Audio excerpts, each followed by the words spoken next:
love the chase and the hunt, and I set the pace when I'm running. I always take what I want and I always give it 100. Don't need a bank, no I'm funded. Play the game like it's nothing. I'm always thankful for something. Don't take for granted, stay humble. Now wake up, it's time to look at the enemy. Look in the mirror if he is no.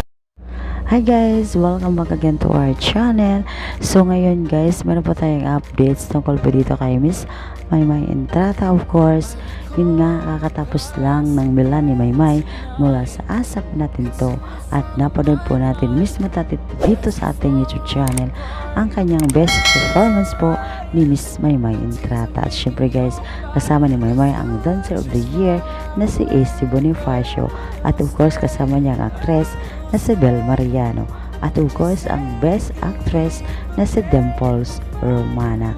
So yun guys, napaka-excited po ng lahat ng mga fans nang nakita nila si Maymay Entrata sa stage ng Mulan ng ASAP natin to.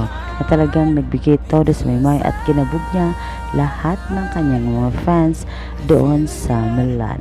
So yun guys, ito ngayon ang tanong ng bayan pagkatapos ng best performance po ni Miss Maymay Entrata sa ASAP natin to from Mulan.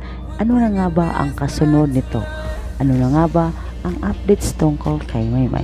Kamakailan lang sa kanyang press con na kanyang ino-endorsong Liz Chips ay sinabi ni Maymay na meron nga siyang series na gagawin, although hindi pa naman sinabi ng direction kung kailan at kung saan niya gagawin ito at kung saan ipapalabas ang kanyang bagong series na gagawin. Pero ito lang po yung akin guys, I will make sure gagawin po yan ni Maymay at ipapalabas po yan sa I Want TFC at kalaunan na ipapalabas din naman yon sa Kapamilya Channel. Kaya mapapanood na natin si Maymay sa series na kanyang gagawin, although hindi pa siya nagbigay ng detalye kung sino nga ba makakasama ni Maymay or kailan niya isushoot ang kanyang bagong series at ano nga ba talaga ang kanyang role na gagawin sa kanyang new series. Ayon pa ni Maymay ay hindi po mag-alala lahat ng kanyang mga fans dahil nga sa matagal na panahon na hindi po natin siya nakita sa telebisyon. Ito na po ang kanyang sorpresa po sa lahat ng kanyang mga fans dahil nga muli pong magbabalik sa telebisyon ang ating Miss Maymay Entrata pagkatapos ng kanyang series noon na ginawa ng Hiwaga ng Kambat na kasama niya si Edward Barber. Pero ngayon sa series po na kanyang gagawin ay hindi pa niya sinabi kung sino nga ba ang kanyang magiging katambal sa series na kanyang gagawin. So yun guys, lahat po ng mga Mirror fans at Maymay fans at Edward fans ay naghihintay sila sa balita na series na gagawin po ni Miss Maymay Entrata. Kaya guys, excited na ba kayo sa bagong series po ni Miss Maymay Entrata na gagawin?